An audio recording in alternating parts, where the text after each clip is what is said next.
Worldwide, we're looking at approximately 350 million people with diabetes. There's no question that we're in the midst of a diabetes epidemic. Right now, 1 in 3 Medicare dollars is spent in the care of people with diabetes. 1 in 10 total healthcare dollars is spent on people with diabetes. There's no question that this is a major problem. What in particular is the correlation with the diet and diabetes? I'm not going to get into that. Into diet? No.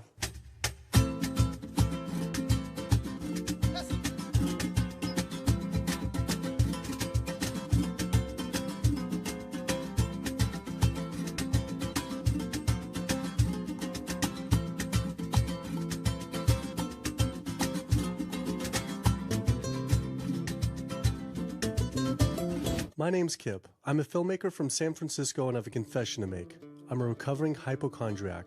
Like so many of us, I have a family history of diabetes, heart disease, and cancer. My dad had his first heart bypass at 49, his second at age 50. My grandpa died young from diabetes complications, and both my other grandpa and grandma died of cancer.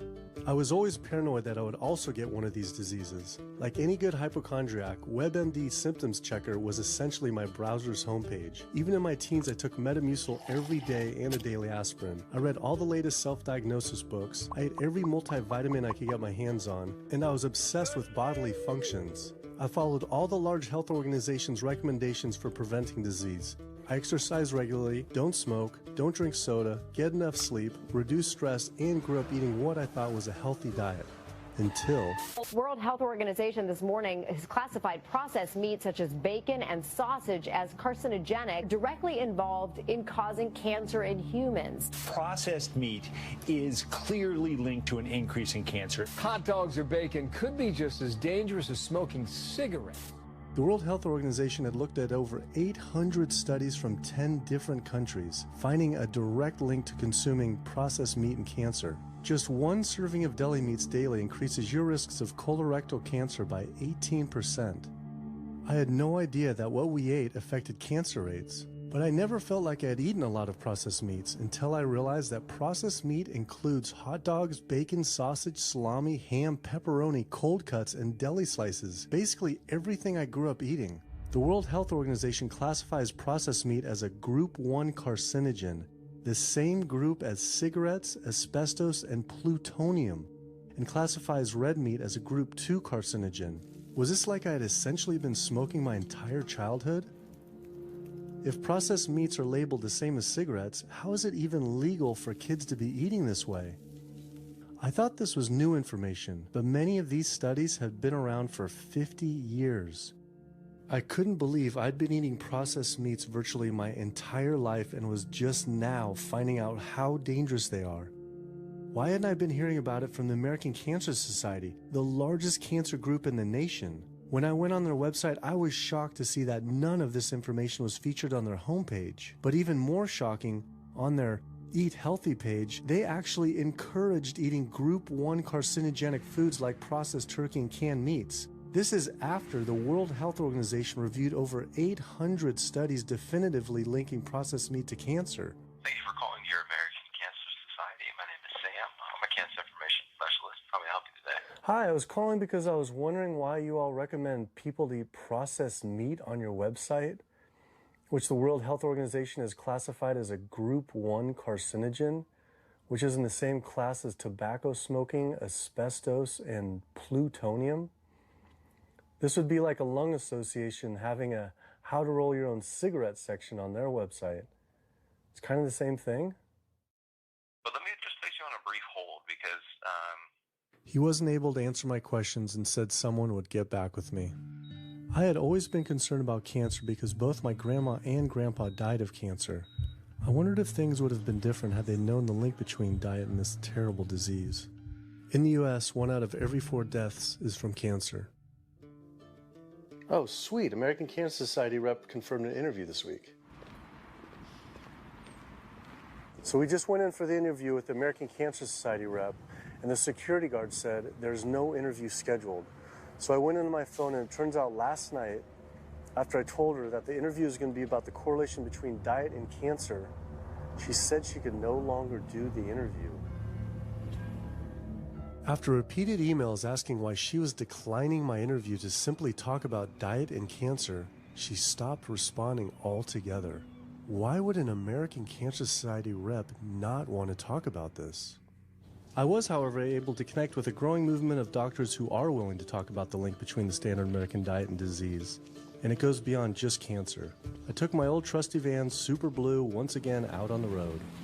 2/3 of adults are now overweight or obese, and we have an epidemic cascade of debilitating disease that's overcoming the country. There's no way we can sustain the current style of care with the epidemic that we're creating with our diet and lifestyle choices. The diabetes, the arthritis, the heart disease, the dementia, the obesity, the cancers are affecting about 70% of deaths. All the data is that those 70% of deaths and morbidity are largely lifestyle related and preventable. Most kids by age 10 in the U.S. already have fatty streaks in their arteries, the first stage of atherosclerosis leading to heart attacks, strokes. Here in American medicine, we operate from the disease model.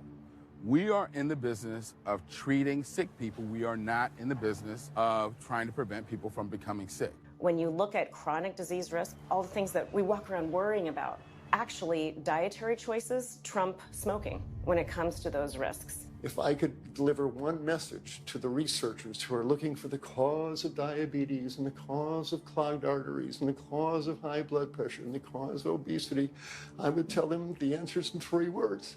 It's the food. It's what Americans are eating. Today, with 2/3 of Americans being overweight, clearly there's a food issue. In the next 25 years, 1 out of every 3 Americans will have diabetes. My name's Michael Abdallah. I'm from Atlanta, Georgia, and unfortunately I was diagnosed about 10 years ago with diabetes, and 8 years ago I had 2 stents put in. I don't know where to go, I don't know what to do, you're just like out of options and you don't know what to do. You're taking medicine, you listen to this doctor, and the cardiologist says take this, and the endocrinologist says take that, then your general practitioner doctor says you don't know what's going on here, and it's a real challenging thing, and it's something that you don't want to get. You just don't want to get it. Government and media almost exclusively blame lack of exercise and sugary foods as a cause of diabetes. But I wanted to talk with an actual expert on the role of diet and diabetes. I went to speak with premier physician, diabetes expert, and researcher, Dr. Neil Barnard. What role does sugar play in causing diabetes? It drives me crazy. Diabetes is not and never was caused by eating a high carbohydrate diet, and it's not caused by eating sugar. The cause of diabetes is a diet that builds up the amount of fat into the blood. I'm talking about a typical meat-based, animal-based diet. You can look into the muscle cells of the human body and you find that they're building up tiny particles of fat that's causing insulin resistance. What that means is the sugar that is naturally from the foods that you're eating can't get into the cells where it belongs. It builds up in the blood, and that's diabetes. I had never heard that meat was associated with causing diabetes. We had always been told that sugar or obesity caused it. Renowned weight loss bariatric surgeon Dr. Garth Davis, though, agreed. Everyone thinks that you get diabetic because of carbs. They did a huge study in that EPIC study, 500,000 people. Carbs consumption was inversely related with diabetes. In other words, the more carbs someone ate, the less diabetes they had. But meat was strongly correlated. Get that aha moment. The starches, the carbs are good for you. They're not bad for you. This idea that carbs make you fat is utterly ridiculous. Carbs cannot make you fat in and of themselves. We have storage in our muscles and in our liver for carbs called glycogen. So when we eat carbs, we either store it or we burn it. Now, eat fat, that goes straight to your fat. Your body can't turn those carbs into fat unless you're really overdoing the calories. Obesity, it's a death sentence. You're at much higher risk of getting cancer. You're almost certainly going to get diabetes. I mean, no one wants to fat shame, and we all want everybody to be comfortable with our bodies, but this movement to be comfortable with our bodies has made us comfortable with being sick, and that's a huge problem. I go into the hospital and I look around me, people on dialysis, all these sick people, and just about every disease in there is because of what people are eating. Here's the thing. If I eat a sugary cookie, The sugar lures you in like the Trojan horse, but waiting inside that cookie is a huge load of butter or shortening, and that's what fattens you up, and that's the part that leads to the diabetes. It's the fatty foods, not really so much the sugar. It's not that sugar is good for you. There's no nutrients in it. It's excess calories. But when you eat sugar, you don't get inflammation right away. When you eat sugar, you're not getting plaques forming in your vessels. When you're eating sugar, your body's going to store most of it as glycogen or burn it as calories. And so this focus on sugar has taken all the focus off meat, dairy, eggs, pork, turkey, chicken. People need to understand, if their child gets diabetes, you've just taken 19 years off their lifespan. We're talking life and death. I realized there was so much more about diet and disease that I hadn't ever learned. It felt as if this information had been practically withheld. Processed meat causes cancer. Sugar doesn't cause diabetes. I had doubt about the claims these doctors were making, so I did some searching on my own. Harvard researchers looked at 9 prospective studies finding that just one serving of processed meat per day increased risk of developing diabetes by 51%. The link between eating meat and developing diabetes became undeniable. But when I went on the leading diabetes organization's website, the American Diabetes Association, not only did they not have this information front and center, they were featuring recipes for red and processed meat. And on their recipes for healthy living, they had bacon-wrapped shrimp? What the hell? All right, send an email to American Diabetes Association, see if they'll get back to us. As destructive as diabetes is, it pales in comparison to heart disease. Over 17 million people die every year from cardiovascular disease. It is the leading cause of death around the world. Nearly 1 out of every 3 people will die from this disease. The amount of people who die from cardiovascular disease is the equivalent of 4 jumbo jets crashing every single hour, every single day, every single year. My name is Amy Resnick, and I'm from Swampscott, Massachusetts, a little bit north of Boston. And I recently went to my doctor for asthma because I had a very hard time breathing. And while there, she did some blood work, and one of the tests was C-reactive protein. And on a scale there was a scale of 1 to 3, 1 being low for cardiac event, 3 being high for cardiac event, and my number was 10.82. What does that mean? That means I am on the road for a heart attack, and she said probably within the next 30 days.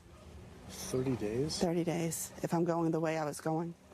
I take this for my heart arrhythmia, take this for pain, oxycodone for pain, and lorazepam for stress, cyclobenzaprine for a muscle relaxer. Also take Topamax and Prozac. And I also use a CPAP machine to help me breathe. And my asthma has been so bad this past year, I use it during the day as well to get some air. I am tired when I wake up. I'm tired during the day. I take a nap. I'm still tired. I can't breathe. And I know I need to make a change for my health, or else I'm not going to be here for my family. When we speak of heart disease, I would say the role of alcohol is pretty small. The role of sugar is very small too. Smoking is big, but the good news is that most people have quit or never did smoke. The problem with animal-based diet, its contribution to heart disease is huge and it is pervasive. All this expensive imaging, procedures, bypasses, medication, none of which has one solitary single thing to do with the causation of the illness. So you die of a completely benign foodborne illness that never had its causation treated. When we eat these kind of dead meat bacteria toxins, within minutes, you get this burst of inflammation within your system such that you basically paralyze your arteries. You get this stiffening of the arteries, their inability to relax normally in half. So it's not like decades down the road eating unhealthy, there'll be some damage. No, we're talking damage right then and there within minutes of it going into our mouth. Many people are given the diagnosis of Alzheimer's disease when it's not true Alzheimer's at all. The vast majority of people suffer dementia due to their tiny blood vessels in their brain clogging up up and their nerve cells being shortchanged of oxygenated blood. And guess where that blood vessel dementia comes from? Those little tiny arteries are clogging up from that steady stream of fat, cholesterol, etc. It's really quite clear from the standpoint of cancer and the standpoint of cardiovascular disease that animal protein plays an enormous role. Is chicken better? It's a question of whether you want to be shot or hung. The flesh food that I would eliminate from the American diet would be poultry, would be turkey and chicken. A brilliant advertising campaign has convinced people that, oh, it's white meat, it's healthier. The leading source of sodium in the American diet for adult is chicken. It can be labeled all natural chicken, but be injected with the salt water, having up to 800 milligrams of sodium. Heterocyclic amines are clear-cut carcinogens, and they can form in any kind of meat as it's heated, as it's cooked. But by far the biggest source is chicken. We sent researchers into fast food and family restaurants. Not only were there carcinogens in every single restaurant, but we found them in every single chicken sample that we took. If somebody brings their family in and they're buying a bucket of chicken, nobody tells them that there are carcinogens. If you're selling carcinogens to people, you've got to warn them that they're in there. But the American Cancer Society encourages people to switch from red and processed meat to chicken. Why would the American Cancer Society tell people to switch from eating one carcinogenic food to another when a Harvard University study showed that men with prostate cancer who eat large amounts of chicken increased their risk of the disease progressing 4 times? The number one dietary source in America of cholesterol is chicken because of the volume of chicken. You know, chicken's become grilled chicken and organic chicken. It's machismo, but it has nearly as much cholesterol per gram as red beef. So just on sheer volume, it's the number one source. Yeah, eggs being close behind. I never really thought about eggs much. I just thought of them as a standard part of a healthy diet. But then I found a study suggesting that eating just 1 egg a day can be as bad as smoking 5 cigarettes per day for life expectancy. The yolk of a hen's egg is the most concentrated glom of saturated fat and cholesterol. It is made to run a baby chicken for 21 days with no outside energy. It is pure fat and cholesterol. And when we put that into our bloodstream, it coats our red blood cells. Our blood gets thicker and more viscous. It changes our hormone levels. It raises our cholesterol levels. There's nothing healthy about eating the yolk of the egg. But I thought cholesterol and saturated fat wasn't an issue anymore. You know, these saturated fat studies that have come out trying to vindicate saturated fat, there's a campaign by the dairy industry, right? Number one source of saturated fat is dairy. It's not meat. 2008, the global dairy industry got together at a meeting and explicitly, read their agenda, was to neutralize the negative impact of milk fat by regulators and medical professionals, unquote. So what did they do? They funded studies. The main study that started the whole saturated fat media craze was funded by the National Dairy Council. The egg industry similarly funds studies that confuse consumers by making claims that eggs don't negatively affect heart function. That is, only when compared to eating a McDonald's sausage McMuffin? So what they're really saying is that eating eggs is just as bad as eating a McMuffin. When you eat foods like beef or steak or a processed meat, a hot dog, you're not just getting saturated fat. You're also getting other additional toxins that are in that food. There's heme iron, carcinogens, processing chemicals. This is all a lot more complicated than just looking at saturated fat. You know, the strategy is not on making their products any safer. The strategy is to just try to confuse the public, to introduce doubt. You know, there's a famous tobacco industry memo. It's called Doubt is Our Product. That's all they had to do. They didn't have to convince Americans that smoking was healthy, right? They just had to introduce doubt. Then they would win. If there's just enough controversy, people kind of throw up their hands, I don't know what to eat. Confusion is their game. I really don't think people thought what they ate led to heart disease. They think, oh, it's genetic, my parents had it. I don't think people really think that what they ate led to diabetes. I think, oh, my parents had it, I was going to get it. And certainly cancer, they don't think that way. People have bad lifestyles that they've inherited environmentally. They've been exposed to a certain way of eating and living that they've carried on into their adulthood, passed on to their children. That is why they go on to develop the same diseases that their parents and grandparents may have had before them. But it is not inevitable. Even if you have a genetic predisposition, doesn't mean it's going to necessarily manifest. And what determines whether it manifests or not may be those epigenetic variables, the things that you can control, the environmental factors, the dietary factors, the lifestyle factors. So we can actually change the expression of genes, tumor-suppressing genes, tumor-activating genes, by what we eat, what we put into our body. So, you know, even if you've been dealt a bad genetic deck, you can still reshuffle it with diet. I had always thought that I would develop heart disease at a young age because both my dad and grandpa had heart attacks. I was taught that they were genetic, but their heart attacks probably had less to do with genes and more to do with their diets high in meat. That's why when I went on the American Heart Association's Heart Healthy Recipes page, I could not believe they had an entire section on beef recipes. This was just like the American Cancer Society encouraging eating Group 1 carcinogens on their site.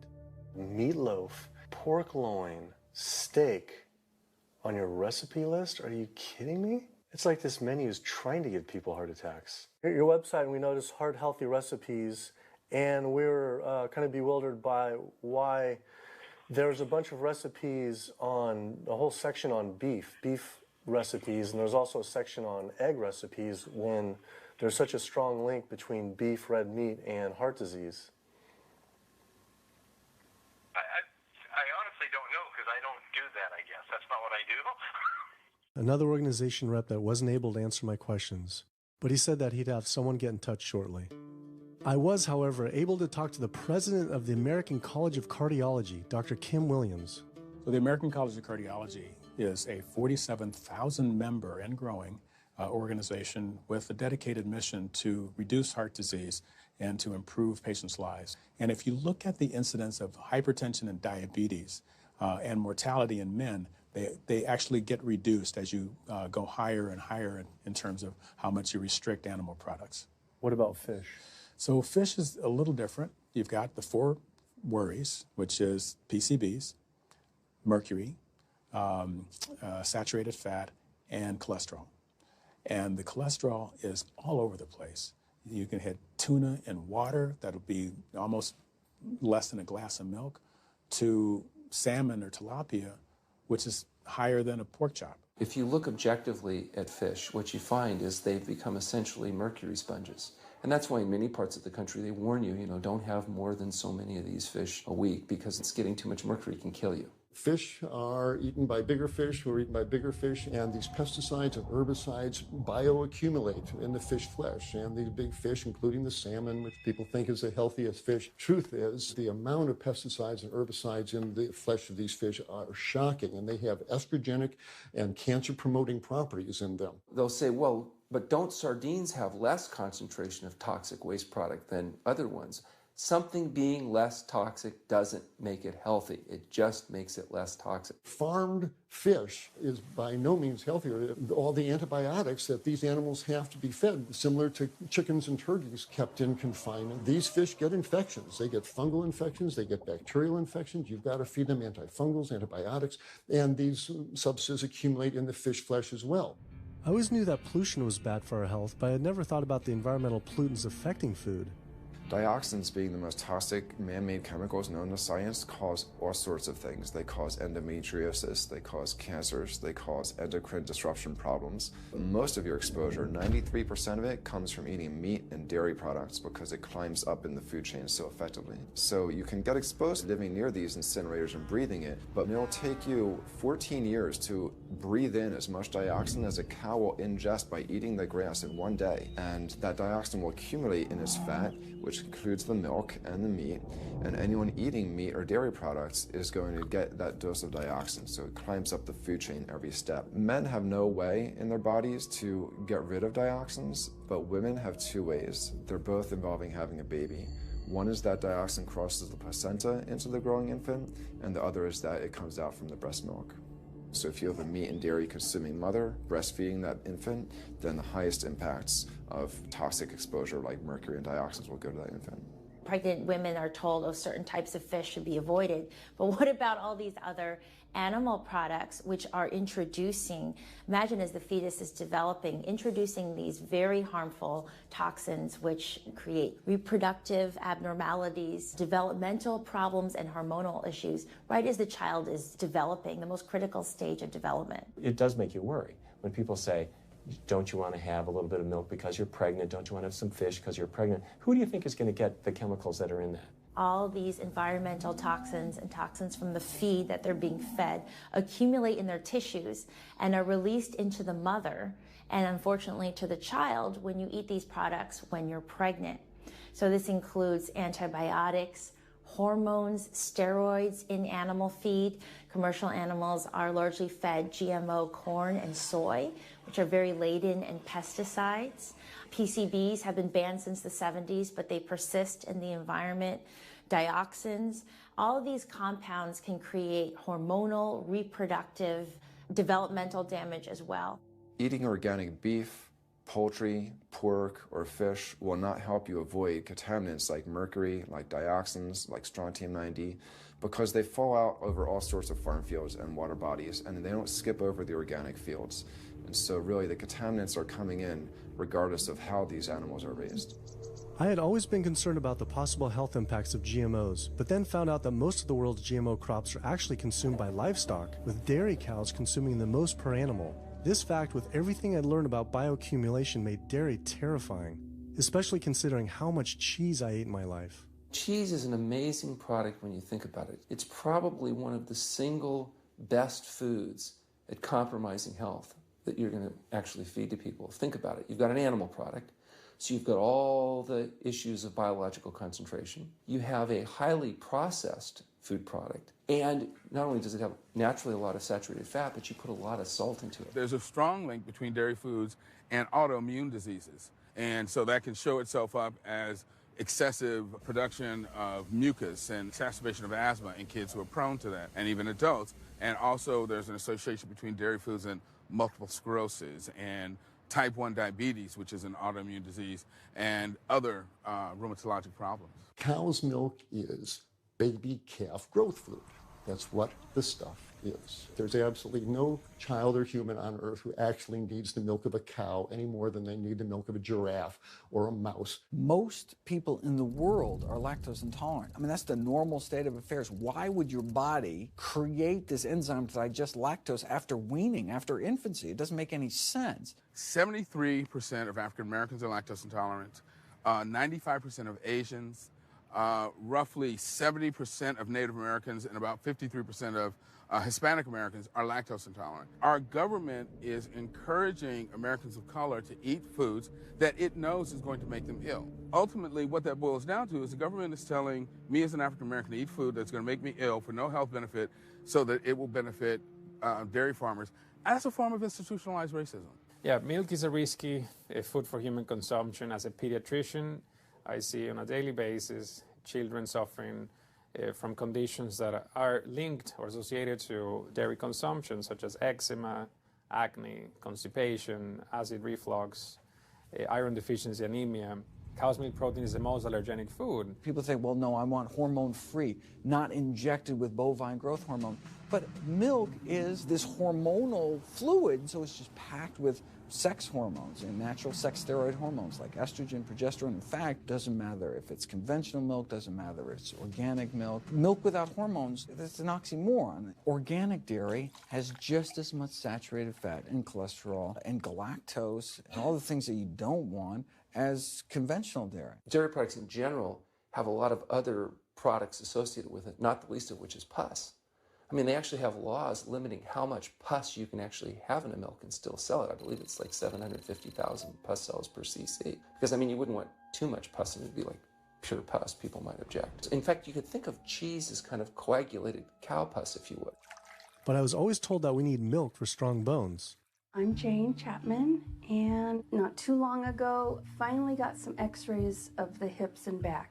Severe bilateral osteoarthritis of the hips. And actually, I'm scheduled for 2 hip replacements. That's bone on bone. It's the grinding of the joints. My stability is scary. I hold on to the walls if I'm at home. I've been told to use a walker. I'm only 61. This is not how you're supposed to live when you're this old. I have a really hard time believing that that's all that's left.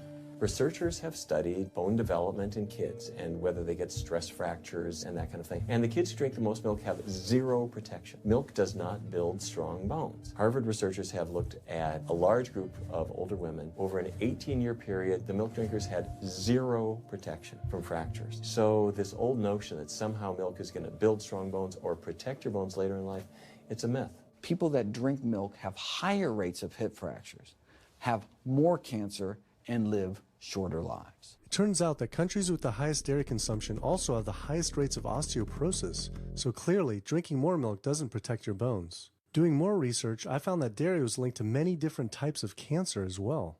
Just like many of us, I thought that the majority of cancer was due to genes, but only 5 to 10% of cancer is actually genetic.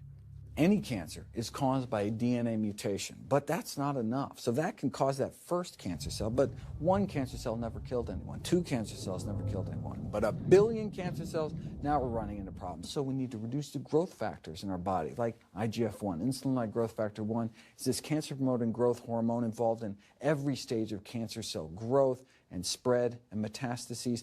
Any animal protein boosts the level of IGF-1. Dairy products increases your risk for various forms of cancer, especially those related to your hormones. So breast cancer, prostate cancer, ovarian cancer. So this is not a product, even in its most pure state, you want to be consuming because it does come with risk. I found out that dairy can increase a man's chance of getting prostate cancer by 34%. And for women who've had breast cancer, just 1 serving of whole dairy a day can increase their chance of dying from the disease 49%, and dying from anything 64%. Why weren't breast cancer sites like Susan G. Komen warning everyone about this? For calling Susan G. Komen, this is Jocelyn. How may I help you? Okay, so we're wondering why you don't have a huge warning about the dangers of consuming dairy on your website when there's a direct link to breast cancer. There was a study published in the Journal of the National Cancer Institute that found out women consuming dairy who has had breast cancer increases their risk of dying of breast cancer 49%. I was wondering why it's not on your website.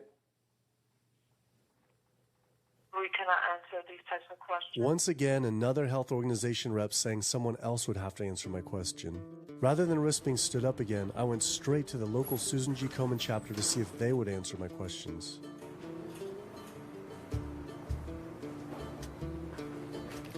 They didn't want to answer my questions in person either, and told us to stop filming, but promised they would connect me to the national office directly. Susan G. Komen's Pink Ribbon campaign had done a lot to raise awareness for breast cancer, although it was confusing to see pink ribbons on dairy yogurt containers. Breast cancer can be prevented with a healthy diet and lifestyle, but we're not. We're talking about pink ribbons and putting all the money into research for the cure. I, for one, know that I would want my daughter, my mother, me, I want to focus on not getting to that point, and that's where I would like to see more energy and effort put. I had been a hardcore cheeseaholic virtually my entire life, despite the risks, but like so many others, I seem to have been addicted to it.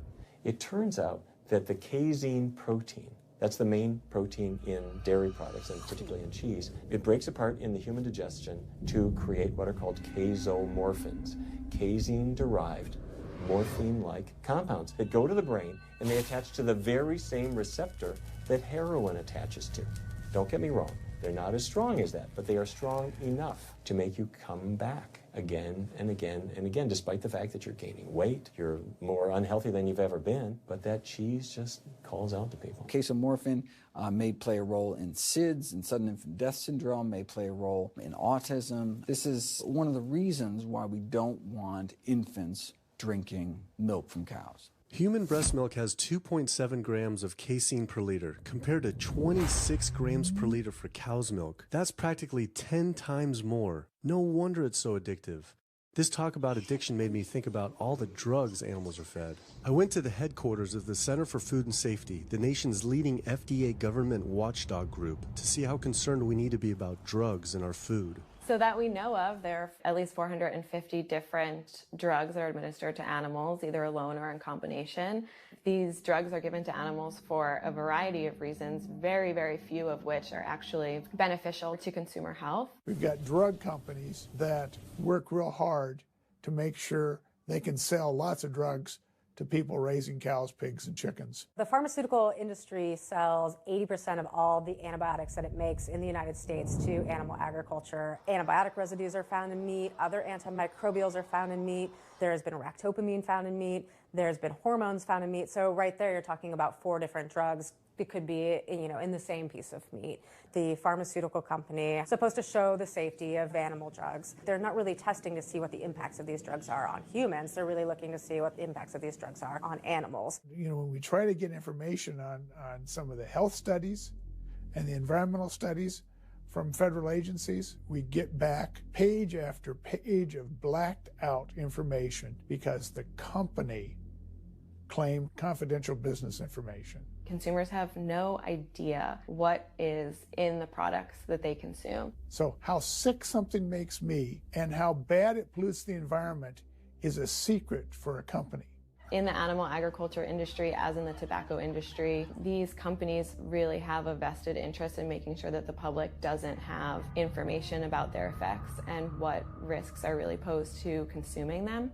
Have this system where animals are living in their own waste, they're living next to animals that are sick or even dead, and they're stuck in cages with these animals, that bacteria tends to spread, that the pathogens that are being created in these filthy conditions are breeding resistance to antibiotics, and the public are becoming exposed to those. We already have people dying from salmonella and other things that you eat. We're having about 3,000 people die every year in the United States. That's more than the number of people that were killed in 9/11 in the Twin Towers in New York. If we had some terrorist organization killing 3,000 people a year, we would be all over it. The antibiotic-resistant bacteria deaths that we have, on top of that, you get 20,000 people dying a year. That's 7 9/11s every year. Can you imagine if that many people were being killed by some terrorist group in the United States every year? We would find them. You know, the World Health Organization has said we're nearing a post-antibiotic era in medicine. You'll be at risk in minor surgeries to have a fatal infection. You'll be at risk going to the dentist if you have a tooth extracted. Or it'll be like Civil War medicine. You get an infection in your leg and you cut your leg off. So you have this very dangerous situation. By crowding these animals in, they become a perfect engine for generating a new flu virus that can come out into the community. If you lived near a swine spray field, not even the CAFO, but the waste disposal field, you were 3 times more likely to have a MRSA infection. You can't see how it impacts the average person's life in Duplin County, North Carolina, and not be a little upset about it. From an environmental standpoint, from a community standpoint, from all other aspects, North Carolina, we're in a state of emergency. We've already had bouts of swine flu, or H1N1 as they prefer to refer to it. That particular swine flu incident was originated on a farm here in North Carolina.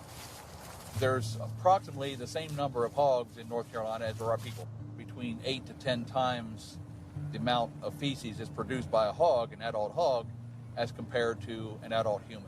10 million pigs in North Carolina produce the waste equal to 100 million humans. This is the equivalent of the entire U.S. eastern seaboard flushing their toilets into North Carolina. But there's no waste treatment. The pigs' waste falls through slats in the floors of the sheds they are forced to live in. It is then pumped into giant waste pits, which leach into rivers and streams, and is pumped out unfiltered onto fields, further polluting the environment and neighboring health. When you go back and you look at where these hog facilities are located, there's a disproportionate number of them that are located near communities of color, low-income communities. It is definitely a human rights issue. My sister, she have asthma, and you know, her brother, he have asthma. He's 3, and we don't know what she might have. I have asthma, I have sinus, I have sarcoidosis, that's the bacteria, and I have a pacemaker, which is 6 sinus syndrome. But you know, mostly everybody in this neighborhood got asthma or either cancer. My neighbor there died from cancer probably just last year. My nephew down the street, he's got cancer. He's in terminal cancer, stage 4. He's not a smoker, not a drinker. And it's not in his lungs. It's in his lymph nodes. But see, if you live here and saw the way they do, you wouldn't eat no pork. Well, I don't eat bacon because I know where it comes from. When they die, they go into a box and they decompose because they swell from the heat. A truck come and pick them up, take them to the processing plant in Rose Hill, ground them up into feed, and feed it back to the hogs. If I come out this door, if he's spraying there, it's gonna come in my face. It hit you right in the face. It smell like something that you have never smelled before. It smells worse than a dead body. It's the family graveyard. I have my grandmother out there, my sisters, my brothers. When we go to the funeral, he used to spray. During the funeral? During the funeral, yes. During the funeral. Yeah, he spray. And when the people come, everybody be closing their nose up, saying how it stink. They can want to have a cookout on Sunday, he'll spray. Do you think he does it on purpose? I think so. Because he just sprays Sunday. He always sprays Sunday. And in most of these area, hog houses and turkey house is in the black area or the Hispanic area. It's either or. Do you think it's also a civil rights issue? Yes. Yes, I do. Yes, I do.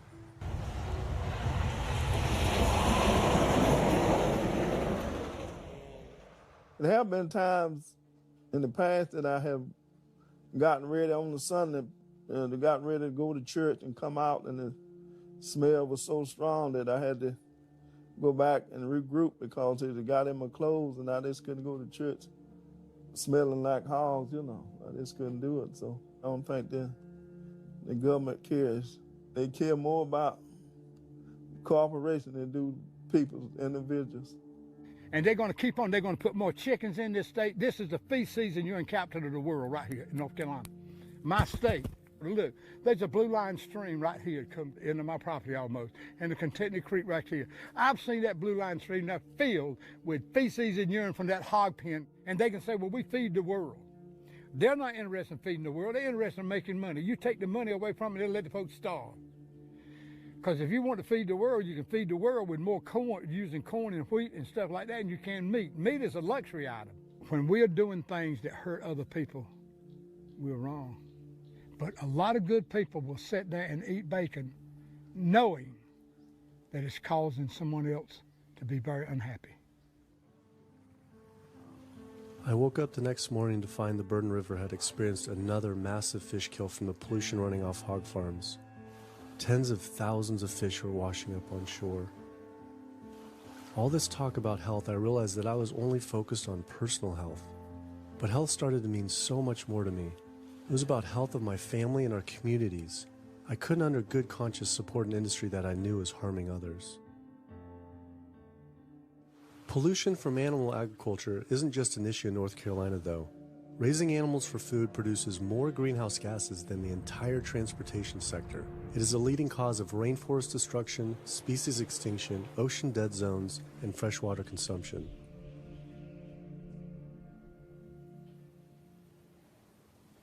American Diabetes Association actually finally got back, and they agreed to an interview.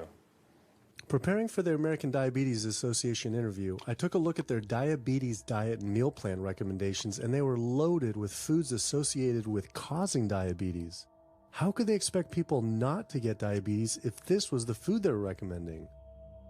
And then, I saw multiple peer-reviewed studies published on the National Institute of Health website showing that a low-fat, plant-based diet was more than twice as powerful at controlling and even reversing diabetes than the ADA recommended diet that included meat and dairy. Well, the mission of the American Diabetes Association is to identify a prevention and a cure for diabetes, but in the meantime, to improve the lives of all people who are affected by diabetes. And what's the best way to prevent this? For type 2 diabetes, it's unclear. We can't prevent type 2 diabetes in everybody. When we're doing the research, we came across a lot of studies that said that you actually could potentially cure or reverse diabetes with a purely plant-based diet. I don't believe there's sufficient evidence to demonstrate that. How does it compare to the ADA diet that you recommend? We don't recommend a specific diet. We recommend healthy eating. The one that's on the website. We recommend healthy eating. There is. Do you have a whole? You have a whole list of exact day-to-day the meal plan, the whole meal plan.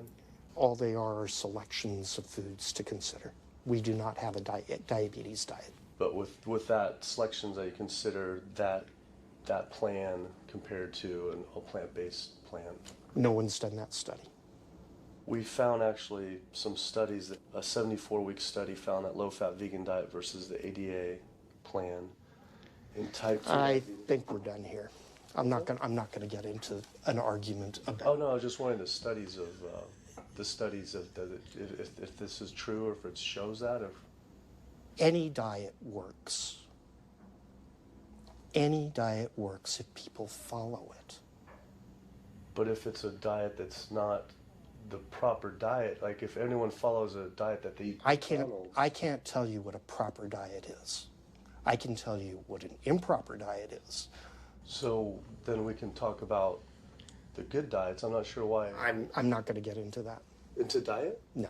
Why If that's where you want to go with this, I'm sorry, I'm not the person that you should be talking to. And why is that, though? If that's what you want to get into, I'm not the person you need to be talking to. Who do we talk to about diet? You can talk to anybody you want. But that's interesting, though. Why not recommend a diet? Because the data don't exist to support it. But if we see data that we looked up that supports it with, like, you know, the NIH, in Europe, the European Association of Studies. We're done. I'm sorry. I'm not going to get into that argument with you. No, it's not an argument. I'm not going to get into the argument. Why is it an argument? It's just talking about in European study of diabetes and other places that have studies why. There are lots of studies. Why is it even an argument? There are lots of studies in the literature, many of which have never been replicated or, frankly, are wrong. That's why we do peer review, okay? The European Association of Study of Diabetes has been peer reviewed? Or I don't know what study you're referring to, and in the absence of being able to see that study, I'm not going to comment. I could show it to you. I'm sorry, I don't have the time for that. I just don't understand why it's an argument, though. Okay.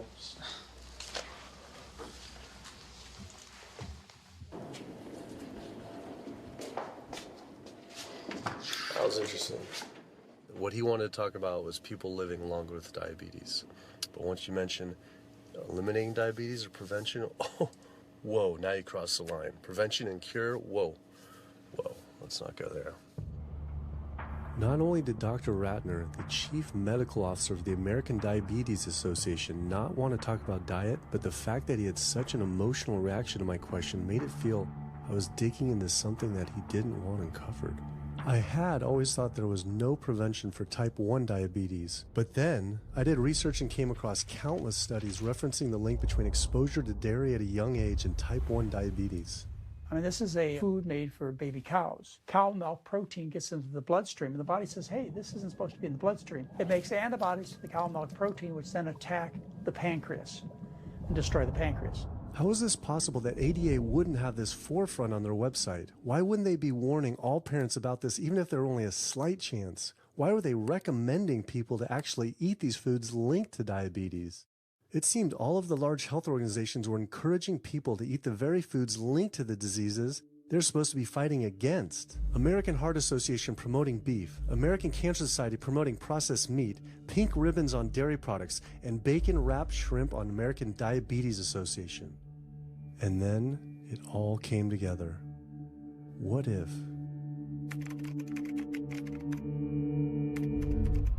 And there it was. The American Diabetes Association was taking money from Dannon, one of the world's largest dairy yogurt producers, Kraft Foods, makers of Velveeta processed cheese, Oscar Mayer processed meats, Lunchables processed kids meals, and Bumblebee Foods, makers of processed canned meats. American Cancer Society was taking money from Tyson, one of the world's largest meat producers, and Yum Brand, owner of Pizza Hut, KFC, and Taco Bell. Susan G. Komen was supposed to be fighting breast cancer, was corporate partnering with KFC, Dietz Watson Processed Meats, and Yoplait Yogurt. And the American Heart Association was probably the most disturbing of all, taking hundreds of thousands of dollars from the beef industry, poultry, and dairy producers, and millions from fast food and processed food manufacturers. Every single one of these organizations was taking money from meat and dairy companies that are associated with the causes of these diseases. This would be like the American Lung Association taking money from the tobacco industry. I was sick of not getting answers, so I went to the headquarters of these organizations myself. We have to speak to someone in person. There's millions of people dying from the foods that they're recommending people to eat. I wanted to find out why Susan G. Komen had accepted $35 million from Yoplait when their products can increase a woman's chance of dying from breast cancer 49%. And ask American Cancer Society if taking money from KFC and Tyson was the reason they promote eating meat. but every one of these organizations declined to be interviewed. What's really sad is that we cannot trust information from these leading health organizations like the American Heart Association, the American Diabetes Association, because they are taking money from the very industries who are causing the problems that they're, supposed to be helping to prevent. So that makes the truth something that you are not going to be hearing, as far as nutrition goes, from these organizations. Well, that would be the end of their funding, that would be the end of their jobs, that would be lawsuits, they would bring the entire catastrophe down upon their heads, and they would essentially disappear as organizations. This one time I got invited to a charity fundraiser for the American Diabetes Association. And I showed up, and they had a whole buffet, and it was all just animal products. I remember like a big thing of barbecue chicken. And I was like, I stormed out. I said, like, serving chicken at a diabetes event is like serving alcohol at an AA meeting. It just doesn't make sense. We had scheduled to film an interview with a prominent surgeon, but before we could get inside the building, the hospital's media relations manager stopped us. Actually, I understand that Dr. said that you could film here today, but unfortunately that's not going to be able to happen. I know that he advocates for patients changing their diets, but the hospital makes money off these surgeries, and the reality is he does too. So we can't do anything that's going to negatively impact the hospital, so unfortunately you're not going to be able to film here today. I was sickened by how open she was about the hospital being more interested in profits than people's health. But it wasn't just this hospital or these organizations. Even the U.S. government is involved too. Every 5 years, the U.S. Department of Agriculture creates dietary guidelines for Americans. The committee who writes these guidelines has been made up of individuals who have received money from McDonald's, the National Dairy Council, the American Meat Institute, the National Dairy Board, the National Livestock and Meat Board, the American Egg Board, Dannon, candy and sugar companies, Coca-Cola, and Anheuser, just to name a few, which means we are getting our dietary recommendations from the very industries that are killing us. And when the USDA, makes a pyramid or a power plate every 5 years for the American public, they're going to guarantee that on that plate are going to be foods which, when consumed, will result in millions of Americans perishing. The USDA, which is supposed to be protecting us, has two missions. It's supposed to protect us, and it's supposed to protect the producer. And guess what? When those two come head to head, they usually choose the producer. In internal documents uncovered by Dr. Greger, the USDA admitted that eggs cannot legally be called nutritious, low-fat, part of a balanced diet, low-calorie, healthful, healthy, can't say it's good for you, or even safe. Yet they still promote these products to the American people through federal checkoff programs. If you ask somebody if they've heard the checkoff program, the odds are they haven't, although daily they are seeing the messaging that these programs produce. So checkoff programs are responsible for the messages that we see on TV, on the internet, on bus billboards and magazines that say things like, milk, it does a body good, or milk life, beef, it's what's for dinner, pork, be inspired, the incredible edible egg. The dairy checkoff program gave $12 million to Domino's to just market cheese-heavy products. And this is the USDA, this is the government. If you've seen those ads for the Pizza Hut pizza, the stuffed crust, or a pound of cheese, those are all government advertising schemes for the industry. How can we put more cheese on beef? How can we put more milk in a coffee? Things like that to just drive consumption of these just unbelievably unhealthful products. So McDonald's, for instance, has 6 people staffed full-time, according to records we found, whose salaries are paid for by this government program, but funded by the producers who are regulated by it. And these 6 people sit there at McDonald's headquarters and just come up with ideas. Triple cheese decker McCheese muffin stuffed bacon cheese slider? With extra cheese? No. Yes. You don't think of it on a day-to-day basis that these are government programs. The Wendy's bacon double cheeseburger, government program. The steak fajita at Dunkin' Donuts, government program. You would just never think that this just pure garbage from a food standpoint is coming from a federally funded program. That's one of the things that makes checkoffs so incredibly creepy, is that it is our government telling us, eat more beef, drink more milk, eat more cheese, eat more pork. One of the very effective ways that the dairy industry promotes its products is to reach children. because kids are impressionable, they're going to be consumers for their entire lives, and you might as well get them while they're young. So dairy spends at least $50 million promoting its products in public schools throughout the country with posters with people with milk mustaches and messages like milk, it does a body good, or milk life.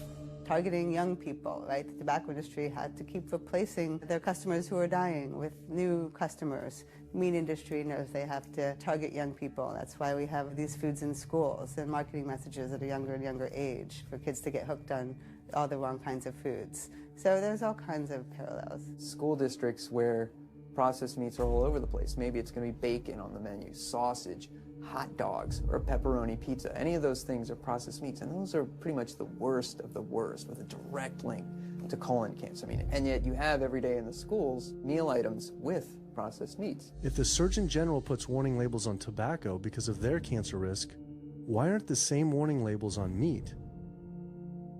Based on the publicly available data, we know they spend at least $557 million promoting their goods through checkoff programs. We know that they spend at least $138 million lobbying Congress. We expect that they spend a good deal more than that in figures that simply aren't publicly disclosed. The industry's lobbying power is so strong that they can create laws and push through legislation that doesn't benefit Americans in any way, such as ag-gag laws that criminalize whistleblowing or photographing abuses by this industry. Activists in the U.S. can be charged as terrorists for disrupting the profits of any business that uses animals under the Animal Enterprise Terrorism Act, to the even more ridiculous ones like cheeseburger laws. A cheeseburger law is a law that says a plaintiff cannot recover against a manufacturer, distributor, or retailer on the theory that the food made the plaintiff obese or caused an obesity-related disease.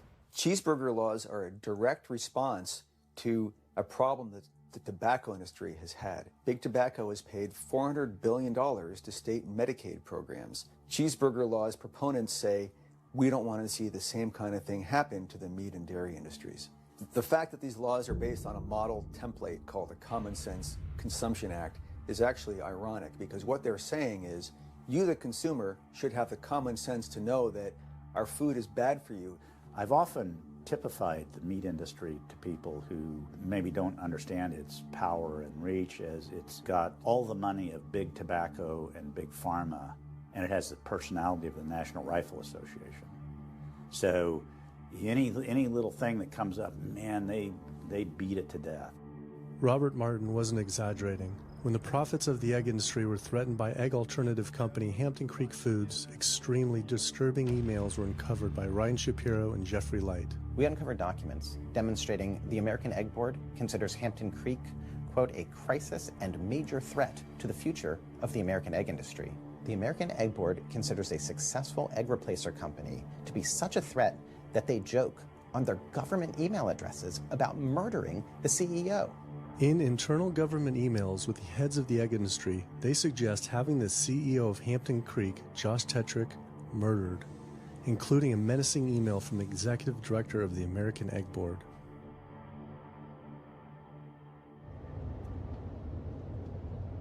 The meat producers don't have to pay for the heart disease or the environmental destruction or any of the other externalities, as economists call them, that their products cause. You know, then there's the whole pharmaceutical aspect of it, and the fact that there's a very strong pharmaceutical industry and lobby that has a huge stake in preserving the status quo. These chronic diseases, these are the cash cows of the pharmaceutical industry. You have a $5 billion stent industry. Do they ever want to see that go away? We've got a $35 billion statin drug industry. Do they ever want to see that go away? I'm talking about the pharmaceutical industry effectively controls what doctors are told. Most research isn't put into prevention, it's put into the medication that we might use for that particular disease.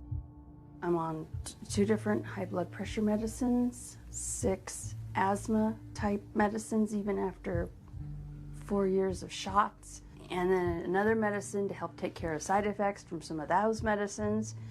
I'm on high-level antidepressants, a couple of different pain meds for my back and hips.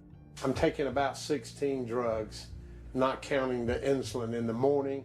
I take insulin in the morning, insulin at night, 32 to 34 units of insulin. Lantus to be exact. Some of these meds are for diabetes. This is for peeing. I have to use this for my prostate, and then I have to use this for the heart, and I have to use this for blood pressure. And it's just on and on and on and on. The doctors are telling me this is what I've got to do for my whole life, and it's frustrating, and it's very stressful, and I don't know how long my liver is going to last taking all this stuff. Under conventional medical treatment, whether it be for autoimmune disease or even conditions like high blood pressure or diabetes, you're told that you have to take drugs, and not just for a week or a month or a year. You're told you have to take drugs forever. You're guaranteed that if you follow your doctor's advice, you'll be sick forever. You'll never get well. That's the guarantee. Because the strategies are all about manipulating the symptoms, not dealing with the underlying cause. You come in with that diagnosis, you get a bunch of pills that have nothing to do with the disease causation, or you get these procedures that have nothing to do with disease causation. It's a deception to say this pill will help you unclog your arteries, this one will save you from a stroke. No, it doesn't. The people who take the statins, etc., they still get their heart attacks, they still get their strokes. This does not reverse disease. This does not make plaques smaller. This is a fraud of massive proportions. In the U.S., treating chronic disease such as heart disease, cancer, and diabetes is a $1.5 trillion industry. That's the GDP equivalent of the 10th richest country in the world. I went back and dug deeper into the health organization's funding, and there it was again. These organizations were accepting millions of dollars from pharmaceutical companies that are making billions of dollars from the very same diseases these health groups are supposedly trying to end. It seemed like a major conflict of interest, unless ending these diseases isn't really the goal. The pharmaceutical industry spends more money on lobbying than any other single industry. Just like animal agriculture, they are so powerful they write their own laws that have had activists imprisoned to silence them. Government's in bed with anyone that gives them the most money, which is the pharmaceutical industry, which is the animal ag industries. Like, they are pumping the government full of money and resources, and in return the government's giving them what they want: subsidies, imprisoning activists that go against them. And I think it's quite telling that these industries are working so hard and spending so much money to criminalize people for simply taking a picture, for simply recording what's going on inside of these facilities and making it known to the public. They're behind walls. They're underground. They're in these secret facilities that no one knows about. But if they did, they would be shocked and outraged. And I think people would not want to think that their pharmaceuticals, that their food are coming from these places. And that's why I think the ag laws are what they are, is because they are trying to silence people into not speaking out and not showing the truth. I finally realized how deep the collusion truly is between government and these industries, and how dangerous it could be to expose them. These concerns intensified after meeting the USDA whistleblower who revealed mad cow disease in the U.S. meat supply. USDA operates like the military. So when I got on TV and that, right away USDA sent out memos to all the veterinarians and food inspectors. If anybody from the media ever contacts you, do not talk to them. Refer them to Washington, D.C., and we will talk to them. So right away, shut up everybody. American public should be very concerned about this. What's going on with USDA? Here in the United States, we have at least 4 cases of mad cow disease, but I'm almost positive there's more cases than that, but the government isn't looking for it. So what you're saying is that there could be already mad cow disease in humans. Right, and I think a lot of it was misdiagnosed. With the Alzheimer's or dementia, it takes several years, you see the progression, but to make it easier, these doctors just sign off on it as dementia or Alzheimer's without actually taking a biopsy of the brain to see if it's that, or is it actually a prion disease like Creutzfeldt-Jakob disease or mad cow disease. Do you think it's safe to eat meat? I personally don't think it's safe to eat it because of the fact how the line speeds are increasing, and also our inspectors are not well trained enough. At the present time, the line speed now is going about 220 cows an hour. That gives you about somewhere around 4 cows per minute, so that's 15 seconds per cow. These dangerous slaughter speeds means that animal waste ends up everywhere. Testing shows 88% of pork chops are contaminated with fecal bacteria, 90% of ground beef, and 95% of chicken breast sampled contain animal waste bacteria. There is nothing clean about eating this way.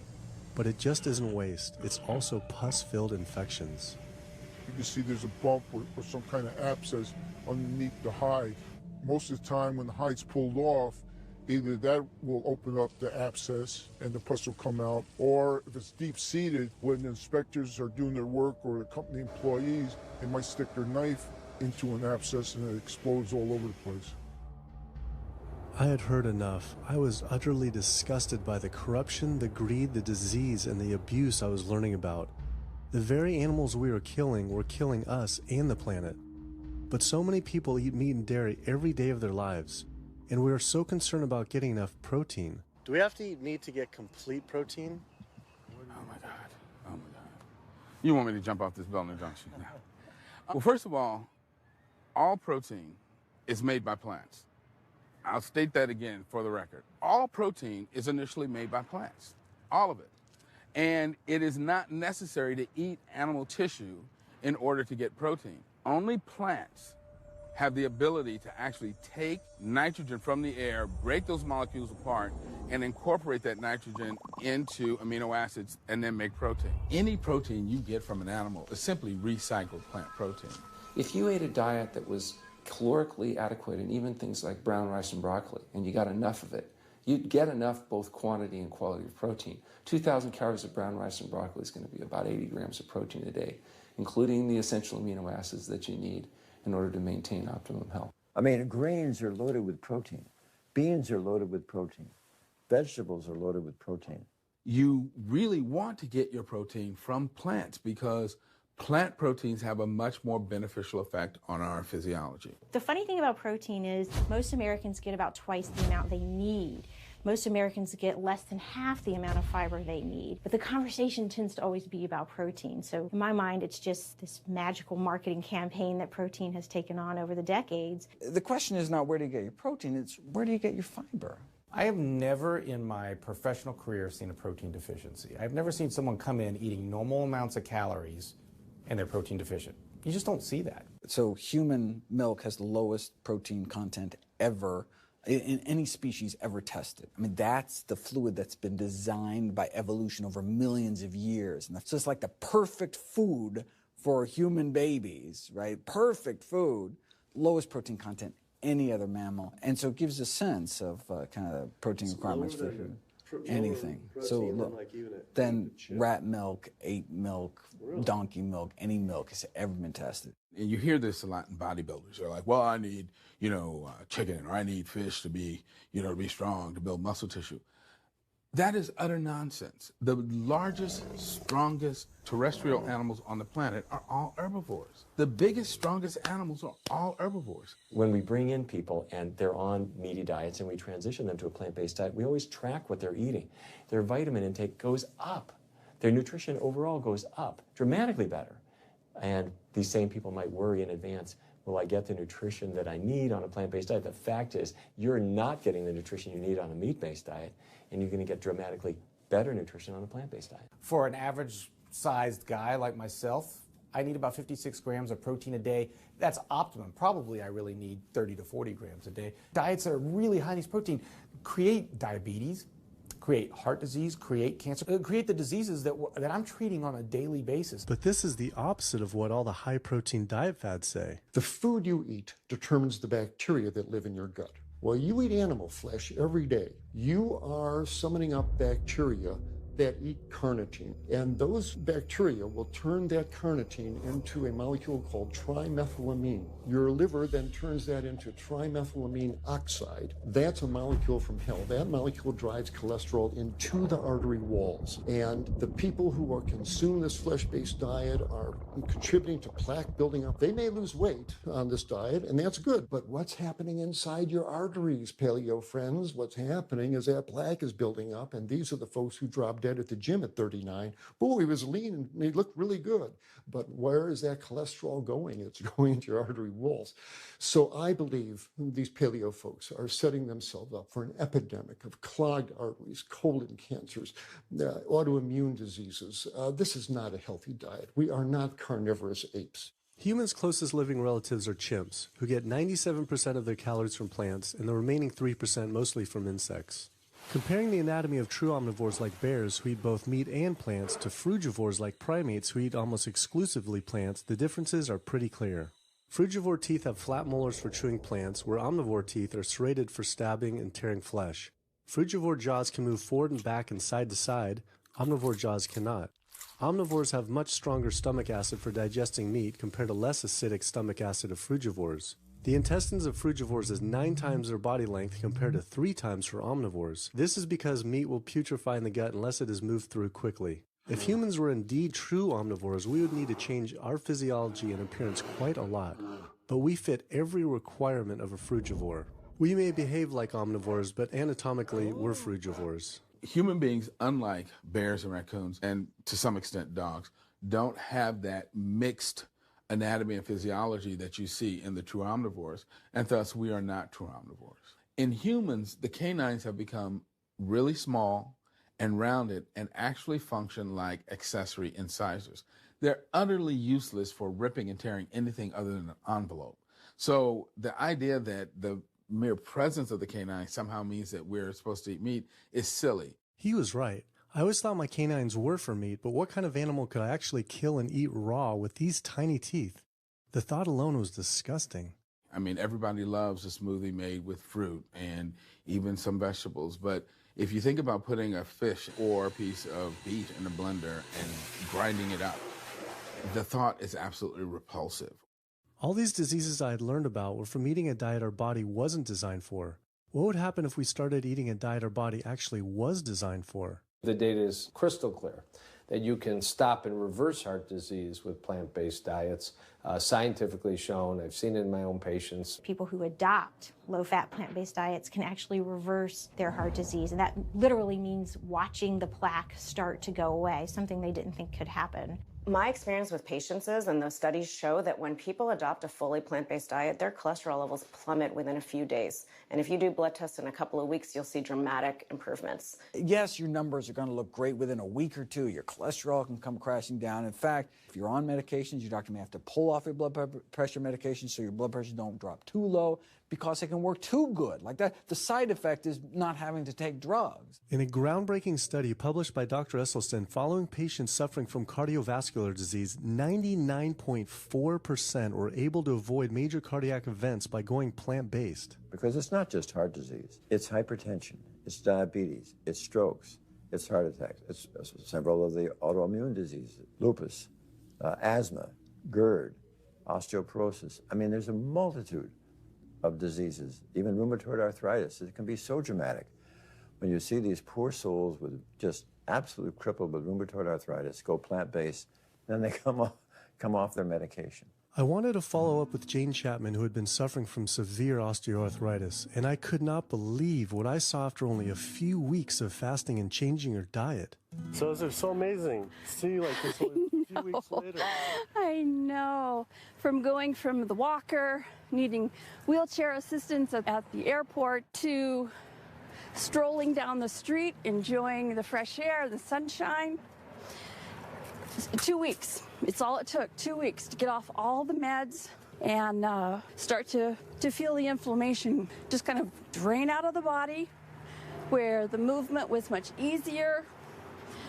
Just a lot of healing occurred very, very rapidly just by doing the right things for your body. When you're treating diseases with drugs, you know, there's one drug you take for cholesterol, a different class of drugs you take for high blood pressure, different class of drugs you take for diabetes. But with diet, a plant-based diet affects all these diseases, one diet to kind of rule them all. The impacts of eating this way go far beyond ourselves. By getting rid of heart disease alone, we would save up to $48 trillion in the USA, 3 times the US GDP. Conditions like high blood pressure, you don't have to take the drugs the rest of your life and be sick forever. What you can do is live in such a way that it gives the body a chance to heal itself. We took 174 consecutive patients with high blood pressure, and 174 people were able to lower their blood pressure enough to eliminate the need for medication. For inflammatory bowel disease like Crohn's, the best remission rates ever achieved through plant-based diet. MS, multiple sclerosis, the best results ever achieved compared to any medical, surgical, any kind of intervention was a plant-based diet. You can see that with every sequential reduction in animal products, people live longer, they have less heart disease, they have less cancer, they have less diabetes. You can actually take human cancer cells, you put them in a petri dish, and you can drip the blood of those eating vegan, get about 72% suppression in human prostate cancer cell growth in vitro. They wanted to try this again with women and breast cancer. So they said, let's see what a plant-based diet can do. After just 2 weeks, their bodies cleaned up. You drop their blood on the same carpet of cancer cells. You can clear off the whole plate. This is after just 2 weeks eating healthy, which raises the question, what kind of blood do we want in our bodies? My background is in industrial and systems engineering, and that was my career path for a long time until I got thyroid cancer, and everything changed from there. I decided that I wanted to try alternative methods and treatments rather than have surgery and have my thyroid removed, which meant I'd be on medication forever, and I didn't want that. I just started reading how a plant-based diet can heal the body, and it has worked for so many people. So I immediately just switched to a completely whole food plant-based diet. After a year, the cancer was completely gone, and my thyroid had shrunk to normal size, and I was completely free of that. This was tough to believe. Couldn't this all just be from eating healthier, though, like no sugar? Turns out Dr. Walter Kempner from Duke University back in the 1940s was reversing some of our worst killer diseases with diet alone. And the diet he was using was not only strictly plant-based, but it was made up of white rice, fruit, and table sugar. And he was reversing diabetes, he was reversing malignant hypertension, reversing heart disease, the diabetic complications, reversing diabetic blindness. So these people basically had death sentences, went to him, and were given basically sugar, this horrible diet, but it was strictly plant-based. If this information had been around since the 1940s, why don't all doctors know this? We're not taught about the power of food in medical school. No one is taught that the changes that we make with our diet are probably the single most powerful thing we can do to determine our destiny. It trumps our genetics. Why isn't your doctor telling this? Odds are your doctor never learned any of this. In fact, there was even a bill introduced just mandating physicians get 7 hours nutrition training every couple years, just to kind of stay on top of it. And who came out against that? The California Medical Association. Even the family physicians, the surgeons, all the mainstream medical groups came out opposed. It's 7 hours. That's a lot, even if it's over 1 4-year period. So they're not just kind of neutral, but they're actually actively opposing nutrition education. Ironically, when patients come to doctors with questions, they assume that the doctor knows something about nutrition, and so it's kind of a double whammy that doctors haven't been taught much about nutrition. Why don't we hear about this from dietitians when nutrition is their entire specialty? Turns out the American Nutrition and Dietetics Association puts out nutrition fact sheets written by the industries themselves. The industries pay $20,000 per fact sheet and explicitly take part in writing them. So you can learn about eggs from the egg industry, and you can learn about lamb from the lamb industry. This would be like learning about the benefits of smoking from the tobacco industry. When people are eating meat, I think of it as a bit like smoking. It's sort of Russian roulette. You may not get diabetes, but your chances of getting diabetes, about 1 in 3. You may not get cancer, but your chances, if you're a man, about 1 in 2. A woman, 1 in 3. Your chances of gaining weight, 2 out of 3. It's not all diet, but most of it is. The best thing that you can do to make sure that you empty all those bullets out of the chamber and you're not taking risks with your health is to get the animal products out of your diet and eat healthy foods. I came to True North to help me with my asthma and to lose a little weight, and it's amazing. Just in 2 weeks of changing my diet, don't have to take any asthma medication, no antidepressants, no pain medication, no heart medication, nothing, no medications at all. And it's just incredible. I was taking Oxy and Advil, and I was taking 800 milligrams of Motrin 3 times a day just to get through the day because I was in so much pain. And now, nothing. Wow. Nothing at all. 2 weeks. 2 weeks, So 14 days. All that medication, you're completely off. Completely off everything. It's just been so frustrating to me because I went to so many different doctors for help, and I tried so many different medications to help me with my asthma, and nothing helped, and I was stuck on the couch for the last 10 months, unable to breathe. And now in 2 weeks' time, 14 days, I'm off my medication, and I can breathe, and I feel good, and I can walk. My life has changed, and it only took 2 weeks of a whole plant-based diet. That's incredible. Yeah. That is incredible. It really is.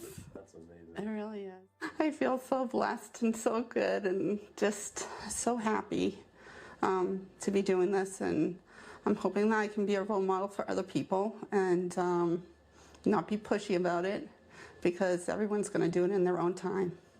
But thank God my time is now. Thanks. Thanks.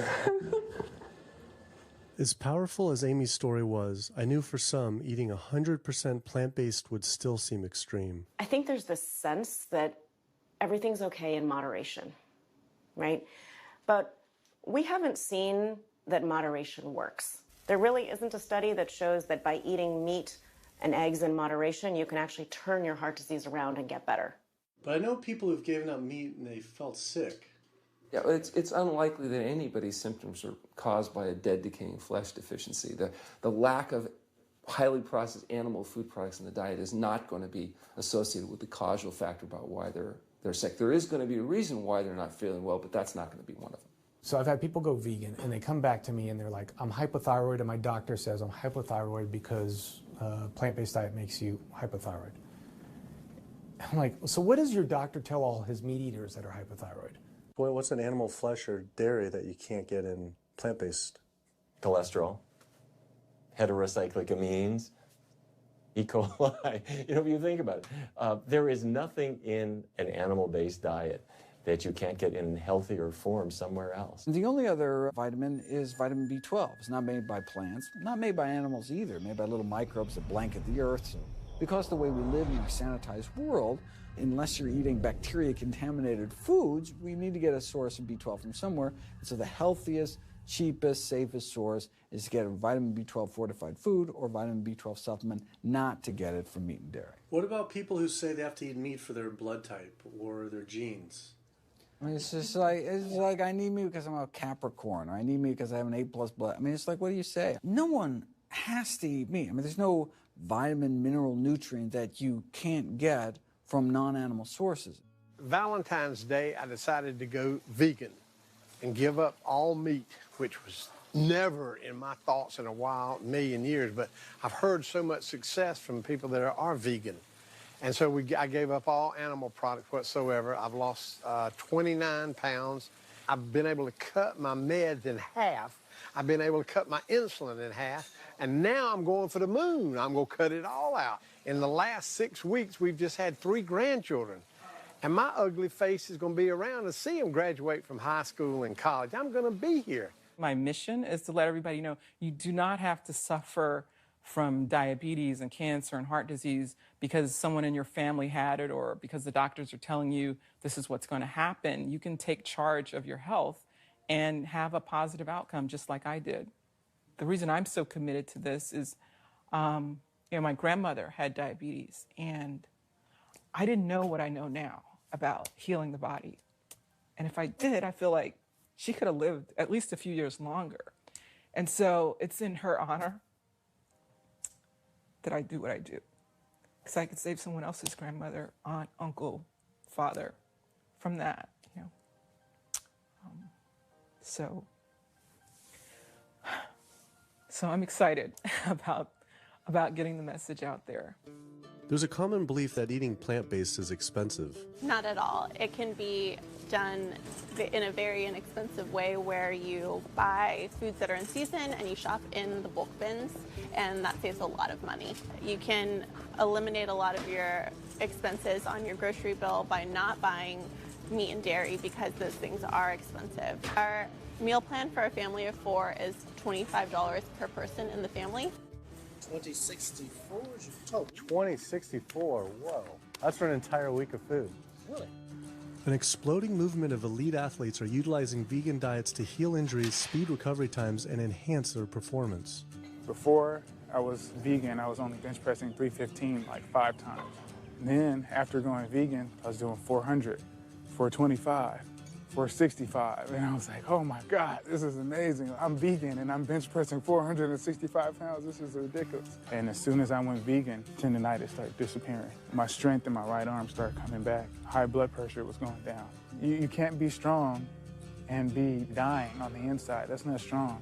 That's weak. That's really weak because yeah, you look big and strong on the outside. Yeah, big man. No, but your heart's crying for help on the inside. You're dying. I'm a professional parkour athlete, a two-time world freerunning champion, and more recently I got into Ninja Warrior where I'm captain of Team Europe as we won USA versus the world. For something like Ninja Warrior and parkour specifically, you really need to have a good strength to body weight ratio. So I was carrying mass that I really didn't need. And when I went vegan, you know, I lost 15, 20 pounds. I was more agile, I was more efficient, more stamina in my body. Just that extra bit of pop that I didn't have before, it just gave me that extra strength. So this is a very vibrant way to live. It can enhance you as an athlete. For me, 100% better athlete than I was before. It unlocked a whole new chapter of my training. The science is there, the health is there, the athletes are there proving that you don't need to eat dead animals to be strong, to be healthy. I started working out when I was 47 years old. All the muscles you see, I gained as vegan. I gained 15 pounds of muscles on my body, eating all plant-based vegan foods. All the aches and pains in my body, it just went away. Because I'm not ingesting so many inflaming foods, the acidic foods that animal products are.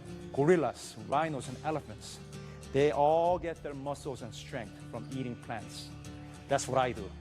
I travel all around the world for my surfing, and I've always been able to eat vegan. I feel like if you want something, you can make it happen. I just don't make any excuses. I would never not be vegan now that I know all the benefits and now that I know how it feels to be vegan. Every aspect of my life has been improved by adopting this lifestyle. I feel better, I perform better athletically, I sleep better, my energy with my kids is better, my focus at work is better, everything is better. My skin cleared up, kept myself trim for 9 years now doing this. All I can tell you is that I felt and I continue to feel better than I ever felt before. My friend Jason Lester and I were the first people to do this challenge called Epic 5, which entailed doing 5 Ironmans on 5 Hawaiian islands in under a week. An Ironman is a 2.4-mile swim followed by a 112-mile bike and then running a marathon, 26.2 miles after that. So we did 5 of those in a row on 5 different islands in a little under a week. Yeah. You almost die? Yeah. Where'd you get die? So I guess the famous question, where did you get your protein and energy? From plants. Like so many people, I was looking for excuses not to change my diet. But once I finally did, I felt liberated. Within days, I could feel the blood running through my veins with a new vitality. Within weeks, I felt a transformation throughout my entire body and mind. Not only could I survive on a purely plant-based vegan diet, I could thrive. I felt amazing. I competed in my first marathon in 6 years, training half the amount and beat my personal record by 23 minutes. Less than a month later, I did my first full Ironman. Although I could possibly get away with eating a little bit of meat and dairy without ill effects to my personal health, I could no longer willingly support an industry I knew was causing so much suffering to communities, families, and all life on the planet. A whole new world opened up. I felt whole again, connected to a greater sense of what true health is, and where true health doesn't end with me, but begins with us. If people adopted a plant-based diet, the changes we would see in our individual health, in our national health situation, and in this physical environmental world we live in would be so profound. I mean, today, you can say, I'm not going to eat that stuff anymore. It's one thing that I can do myself personally to make a difference. It will give you a greater sense of well-being and happiness when you know that, one, you're not destroying your health every time you sit down to eat, you're not promoting cruelty, and you're not damaging the earth. I don't want my gains to be at the detriment of the planet of other things. And yet I'm not weaker, I'm stronger. That's the beauty of it. When you're altruistic, when you make choices for the greater good of others, it comes around, benefits me as well. It benefits us all. Studies show that we can not only survive, but we can thrive. I just feel this is a great way to live, not harming other beings when we can be healthy and happier. I love it. It's a great life. I never thought that I could feel this good at this age, and I just want everybody to feel this way. I feel like a 20-year-old. I'm almost 50. Nothing tastes as good as healthy feels, basically. And so the choices that we make every single day, day in and day out, around our food, has the capacity to bring us true health and optimal wellness, not just individually, but collectively, as a species and for our planet. We're not going to live forever, but while we are alive, we can live well. And for me as a doctor, that's what I want to see. Where there's a will, there is a way. And I believe that.